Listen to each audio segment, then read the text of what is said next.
Hello everyone, welcome to AK Competitives. I am Mallesh Koram and today we are going to discuss the topic reflection, which is going to be continuation of previous topic what we have already done. So in previous video we have discussed introduction to ray optics. A small request to each and everyone, please subscribe the channel and click the bell icon so that you can get all the updates about my videos in future what I am going to post. Alright, let's go to the topic without wasting the time. And today's topic is reflection.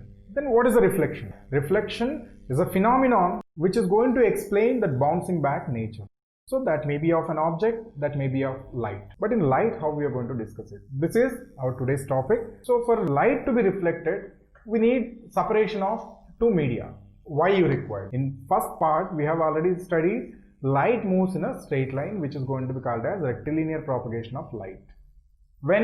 When the medium is not different, I told you already there. Suppose if medium is changing, then light may not follow the same path. So this is one of the application to that point. So here, if medium is changing, like what do you mean by medium? Medium is nothing but, suppose if I have a water lake or a swimming pool, above is going to be air and below is going to be water. There will be separating layer, right? That itself is an interface. Okay. So now here, if I consider a surface basically, which is again an interface, a surface which is an interface. Okay, so surface I'm going to take like this. Then if I incident light onto it, then what is going to happen? If I incident light on it, then usually light, if I'm going to incident like this is the incident light and this may be reflecting back like this. Okay, imagine just you're going to throw a ball like this and it's going to be bouncing back like this. Then what do you mean by this normal? Normal is something which is perpendicular. So in ray optics we have a scenario that all the angles we always measure with respect to normal, like with respect to that perpendicular only, not with respect to surface. This angle I is going to be called as angle of incidence and this angle R is going to be called as angle of reflection.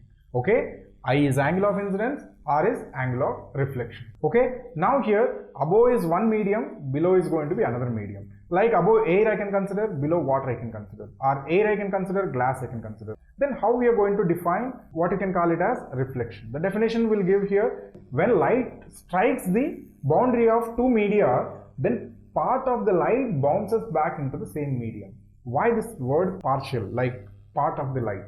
Because sometimes light, some part may be going inside. Suppose if you are standing inside water like in a swimming pool and if you are going to see out, certain light is reaching your eyes. That means some light is going into the water. And when you see from the top, you can see like some light is bouncing back and reaching your eyes from the water surface. That is going to be another part of light. Okay. So this is the same thing what you can see in the previous video which I have shown you. And before we try to go for more details, let me tell you here, this is going to be medium 1, A. Below this is medium 2, and I'm going to take glass. Okay, this is going to be interface of two media. Interface is nothing but a boundary of two media basically. Okay, in case if medium is not changed, the light would have traveled straight along the dotted line path. So as that interface is coming in between, it is going to be bouncing back exactly. So let's imagine a ball which I'm going to throw in this part. So when I throw, it bounces back obviously. So that incident and reflected rays are nothing but the exact way how we are going to trace that path. Just see the image. So clearly you are going to see all the balls are going to incident like this and they are going to be bouncing back like this. Okay. So this itself is going to be called as a phenomenon called reflection. Okay. So this you can see a ball, each ball is going to come like this, incident at this point and then going back like this. Each ball is incidenting and going back. Now angle I and R, as I told you, angle of incidence and angle of reflection. So next point is going to be types of reflection. Then what do you mean by types of reflection? So reflection is not of say a single type. So we have two types of reflection. One is regular reflection. The other one is going to be irregular reflection. Then what do you mean by regular and what do you mean by irregular? We are going to see, but before that let me tell you this irregular is also having another name which you can call it as diffuse. Okay. So let us take here what you can call again the interface. So same kind of interface what we have taken in order to define the reflection. Instead of a particular ray, if I am going to take a beam, So I'll take a parallel beam which is going to incident on this. A parallel beam of light is going to be incidenting, and if it is going to be reflecting as a parallel beam, if a parallel beam of light is incidenting and reflecting as a parallel beam, then the type of reflection is called as regular. So you can see here a parallel beam is incidenting, the two boundary rays which I am going to show, and after reflection also these two are going to be parallel. How can I say that? So obviously here you can see angle of incidence and angle of reflections are going to be identical because the two rays geometry is going to be identical. Then I can say parallel beam is incidenting and parallel beam is reflecting. It is going to be called as regular reflection. Then what is irregular reflection? I incident again a parallel beam on this surface. The second diagram you can see. So incident beam is again a parallel beam, but reflecting beam cannot be a parallel beam. Why this is going to be happening? So small change you can see.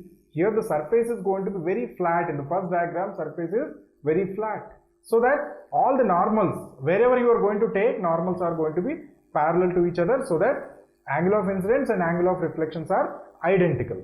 That is missing in this particular second diagram what I am showing you here, because the one normal and the second normal which are not going to be parallel. So obviously angle of incidence and angle of reflections will vary. I am not going to say any information like what is the exact value. I am saying from the geometry you can easily see that. Okay, this is called irregular or diffuse reflection. Let's see the live examples for regular and irregular reflections. Let's have the first video. So in this video we can see that on a mirror there is a glass in which we are going to pour the water. Inside the mirror you can see a clear image for the glass as well as the water which is poured in it. It is very clear because the mirror is going to be plane and it is having a completely planar surface. So the reflection happening there is going to be a regular reflection. Okay, so in the second video what we are going to see on the screen now, here two zebras are walking on just the side of a lake, but in the lake the image of the zebras is going to be completely disturbed. Why it is disturbed? Because here the water is not still, it is not stable, so the water layer is going to have a wavy kind of nature, so where the reflection is going to be diffused. Okay, so this is the example for diffused reflection, and this is the way how we are going to understand about regular and irregular or diffused reflections. Okay, so let's go to the next point. Then laws of reflection. What do you mean by laws of reflection? So laws of reflection are two basically. The first one tells you the incident ray, the reflected ray and the normal, all the three lie in same plane. What do you exactly mean by it? Suppose if this is a plane, then normal will be like this. No, if this is a plane, normal will be like this. Incident ray like this, reflected ray like this. Okay, then when you see from a side, suppose if this is the incident ray, this is the normal, this is the reflected ray, when I see from a side, all the three aligns in a same straight line.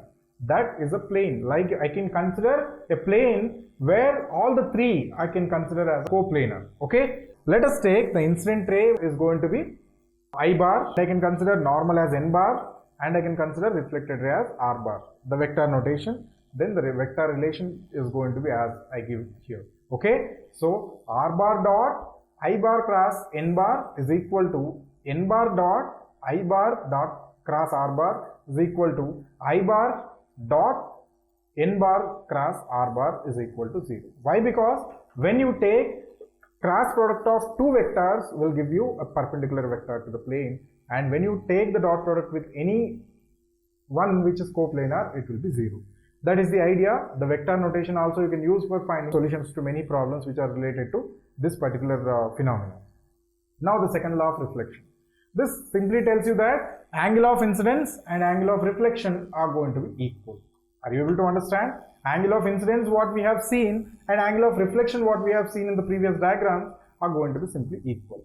So this you can use anywhere in the geometry of the problem, like whichever is given to you. Like these two equations what I am saying you here are going to play a major role when you are going to solve the problems on ray optics. So then we'll see there how we can utilize them. Okay. So now special cases. So now what happens if a ray is going to be incidenting? This is a plane, and if it is incidenting along the normal, like angle of incidence will become 0, obviously angle of reflection should also be 0.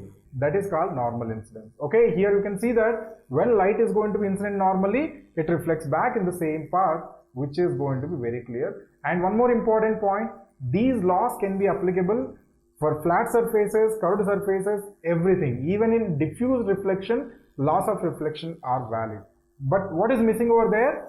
Those normals are not exactly aligned along the same direction. That is the reason why we are not having a parallel beam after the reflection. But at every point, laws of reflection are valid. Okay, this point you have to keep in mind. Now here you can see, as usually, the angle changed is going to be called as 180 degrees. That I will come back to that particular point. Angle of deviation. So grazing incidence. What do you mean by grazing? Suppose if I have a surface like this, if a ray is incidenting exactly perpendicular, then it will go continuously, like without any deviation. So this is grazing incidence. So these are the two things which I just wanted to share with you as a special cases. Next topic, angle of deviation. Now what do you mean by angle of deviation? The angle between incident ray and normal ray. Like suppose if the ray is supposed to incident like this, if it is bouncing back, then how much angle it is rotated, that is angle of deviation. To understand that, let us take the diagram. So this is the formula, delta is equal to pi minus 2i. What is the i? I is going to be angle of incidence. Okay, I is the angle of incidence, delta is equal to pi minus 2i. Let us see the diagram, then we'll try to derive even this particular formula. Okay, again same kind of reflection diagram I'm taking over there. So which is like a plane surface and incident ray and then reflected ray, and obviously normal and all these names I'm going to consider. Then in case if this interface is not there, how it would have traveled? It would have traveled like this. So instead of this, here to here it is rotated. Like the ray is supposed to go in this manner, but it is going like this. In this manner it should supposed to go, but it is going like this. How much angle it is rotated? That is the angle of deviation. Let us try to derive it. So first, let me tell you the geometry of the diagram over there. Okay, what is the geometry of the diagram tells you? Here to here, total angle is pi. Because it's a straight line, so obviously 180 degrees is going to be the angle. Now in this pi, so here you have I, R is equal to I, and this is delta. Okay, then I can make a statement delta plus I plus R, which is equal to pi. Are you able to understand? Then I and R are same, right? Then immediately I can write here 2I plus delta, which is equal to pi. Then what is delta? Delta is equal to pi minus 2i. And one more thing, suppose if multiple reflections are happening. So if multiple reflections are happening in the same sense, like suppose in this video, in this particular diagram, you can see that it is rotated anti-clockwise. If suppose two reflections are happening in anti-clockwise direction only, if the ray is rotating, then net delta is equal to delta 1 plus delta 2. If in same sense reflection. Okay, this is just for your idea, I am writing in a short form. So if the reflection is happening in the same way, like the first reflection is rotating anti-clockwise, and in second reflection also happening in the same way, or else clockwise also, but it should happen similarly in both the ways, both the reflections. If not, delta net is equal to delta 1 negation delta 2 if reflection in opposite way. Like one reflection is happening clockwise, another reflection is happening anti-clockwise, or vice versa. Okay, then net deviation is going to be difference of those two reflections.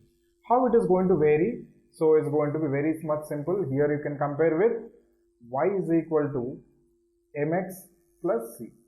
So here m is equal to minus 2, c is equal to pi. That's it. That itself is going to give you what you can call it as this particular diagram, which is going to be again important in order to understand the angle of deviation. And by now we are clear with reflection, we are clear with types of reflection, we are clear with angle of deviation, and we are also clear with what you can call it as how to find it out. Okay, let us do a problem on it. Okay, there are two plane mirrors which are inclined to each other at an angle theta.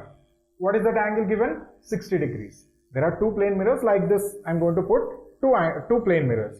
If these two plane mirrors are inclined at an angle theta, which is 60 degrees, if light is going to incident on the first mirror according to this, How much angle it is making? 30 degrees, as I have given you in the question, and you can see in the diagram also. Then after reflection from that mirror, it may be incidenting on the second mirror, may be reflecting after that. So after two reflections, what is the angle of deviation? That is the question what we are going to have here. First, let us trace the image. How the image is going to be happening after the first reflection. This is the way how it is going. Okay, now what are the angles? Let us try to write by using what you can call laws of reflection. Now this angle, according to the law of reflection, is also 30 degrees. Then immediately the other angle, what is going to be this? So as you can see, this is a normal. Then definitely this total angle is 90, so this is 60 degrees. Okay, this angle is 60. So as you can see, this point A if I take, this point center C if I take, this is B if I take, ABC is going to be a triangle. So two angles are already 60 and 60, interior angle sum will be 180 degrees. So this will be again 60. From the geometry we are going to see. So as I told you, the name geometrical optics is given just because of this reason. Okay, so now this is 60 degrees. Okay, then interior of the angles is going to be 60 degrees. So now with respect to normal, if I draw a normal over there, how much angle of incidence will be? 30 degrees again, because normal is perpendicular to plane. Now how the reflected ray will go? Again at 30 degrees here. So this angle is also 30 degrees. Now it's supposed to go here like this, and it's supposed to go here like this. In case if the reflection is not happening, then it would have traveled like that there or like this here. Now how the final deviation you can calculate? It is nothing but sum of the two deviations, and you can see that here also it is happening in anti-clockwise only, here also it is happening in anti-clockwise only. This is angle which you can call it as delta 2, because at second reflection it is happening. This is delta 1. Now what is the total angle? Total angle is something like this, delta. Okay, so clearly I can write here delta is equal to delta 1 plus delta 2. What is delta 1? So which is basically pi minus 2i plus, I'm adding, why? I told you the reason, because both are happening in same direction. This is pi minus 2i dash. Okay, pi minus i, pi minus 2i, pi minus 2i dash. Now as you can see, I and I dash in this problem are going to be same, so that this will be 2 pi minus 4 into 30 degrees. How much it will be? Pi by 6. I'm writing it directly.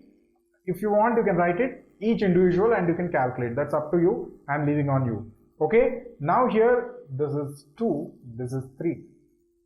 How much it will be? 2 pi minus 2 pi by 3. Now how much it will be? 4 pi by 3. So total angle of deviation is 4 pi by 3 as shown on this slide. Okay. This is the way how you can calculate. So delta net will be 4 pi by 3 in degrees. If you're going to write 240 degrees. So like they can ask you even in mains level, if they want to ask such kind of question, they can give you any numerical value, or they can ask you as a what you can call it as optional problem by giving you different options of the angle of deviation, or they can give you as advanced question by adding some more information or making some more confusion without mentioning the values or something like that. Okay, let us go to the next problem. I hope all of you are able to get this, and let us try to go for one more problem. So what is the another problem? Again, straight away I'm moving to the question. So now here, suppose if incident ray is fixed, and this is a incident light ray which is going to be fixed, and this is going to be what you can call it as a plane mirror. Now it is incidenting at an angle phi, which you can consider this Q in the problem. Change it as phi. Now it reflects at phi only. So this is a very simple phenomenon already we have discussed. Okay. Now what happens if I rotate that mirror by an angle theta? Let us see now. So mirror is rotated from M1 position to M2 position. Obviously this normal N1 will also rotate by same angle theta, right? So like this. Now what is going to be angle of incidence? Earlier angle of incidence was this phi. Now the angle of incidence is this phi plus theta. Now angle of incidence is this phi plus theta. Now what will be the angle of reflection? Obviously equal to angle of incidence. So from this N2, it will be phi plus theta. So what is the question what they are going to ask you? What is going to be angle rotated from here to here? Okay, delta phi. Okay, how much angle the reflected ray is going to be rotated? That is what the question what they are asking you. So in order to solve. Okay, so first consider the diagram. So here, from here to here, what is going to be the angle? Delta phi is nothing but angle AB. So you can see there AB to C is the total angle, right? Angle ABC minus angle ABD. Okay, so angle ABC minus angle ABD will give you delta phi. So angle A, B and D.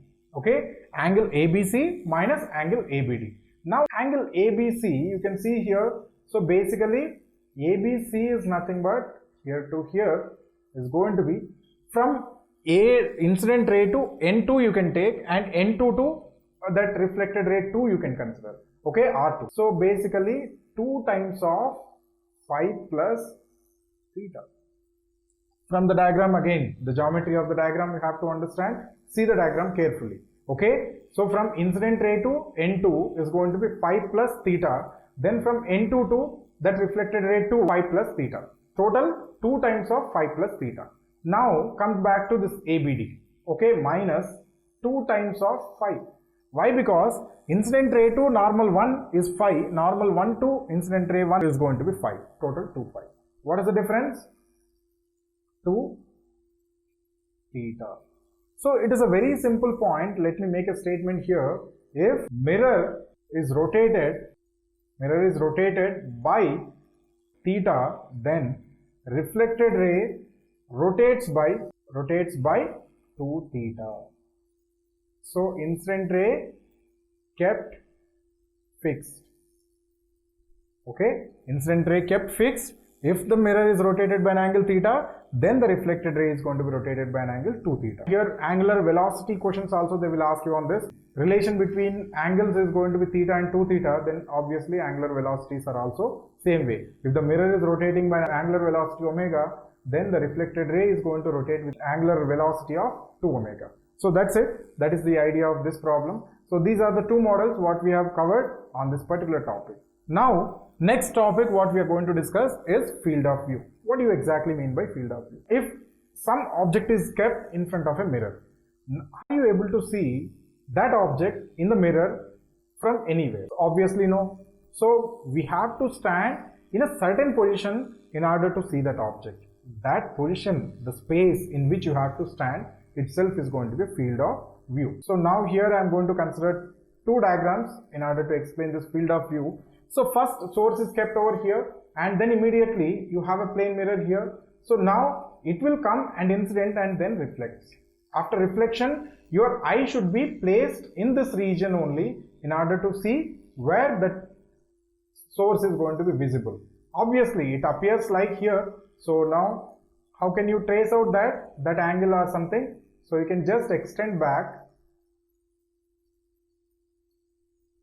So this appears here. So this point, one of the property of plane mirrors, if it is x, this is also x.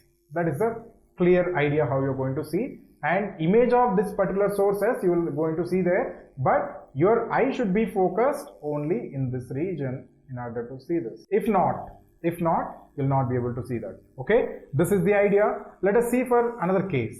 Another case is like this. If you're going to extend like this, these are going to meet here. Same scenario, just the rotated diagram. Okay, x and x here. So this is what the region where your eye should be there. Okay, and here this is what the region where your eye should be there in order to see the object or image, whatever you can call it as. This is the field of view, and how we define the region in which observer's eye should be present in order to see that particular image or object, whatever you can say. Okay, now let us have a problem on field of view. Okay, reflection from a plane mirror only, but it is based on the concept of field of view. Now what they are going to ask you, the point source of light is kept as S, and what they are going to ask you, they are asking you there is a plane mirror at L distance away and L distance down, like this, from the source. Now on the particular screen which is kept on the horizontal surface, how much length of that particular image will be there. So we'll immediately use the geometry of the diagram and we are going to find out that length. Let us do this problem. So now first I'll take one ray which is going to be incidenting at this edge, top edge. Then this particular line is going to become normal and it is going to incident somewhere. Okay. Now the second ray which you can consider, so which is basically incident like this on the mirror, and after reflection it is going like this. You can use the geometry again. So let us take this point is A on the mirror, this point is B on the mirror, and now this is something, what you say, like P I can consider some name. It is nothing which is going to be important. So let us have the other reflection. The other reflection from the source I can consider like this at this point, and it might be incidenting here, which is Q, which is going like this. Okay, the diagrams I am going to mention here, I can consider what I can call it as M, and I can take this point as N. For your reference, M and N, P and Q, these are the points I have taken. So now angle of incidence I will be same as I here, and I dash will be here same as I dash. Now you can say this is R dash, this is R.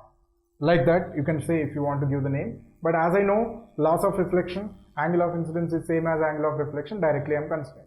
So from pair of triangles I can take here, from triangle SNA and triangle AMP. Triangle AMP, what is tan I? Tan I, which is equal to, tan I is equal to, so SN divided by NA, which is equal to, from the second triangle if I take, so tan I will be AM divided by PM. So clearly you can see from both is going to be like P to M. P to M is going to be X1 if I take. P to M is going to be X1. What is the S to N? Perpendicular distance is L. L by, so L, which is equal to, so to A to M, which is going to be 2L. 2L divided by X1. So what is the value of X1? X1 is equal to 2L from the simplification. This is from one pair of triangles. Let us take the other pair of triangles. What are the other pair of triangles we are going to take here? So other pair of triangles are from triangle. So what you can take? S, and here you can take one perpendicular this extension, and this is something N dash.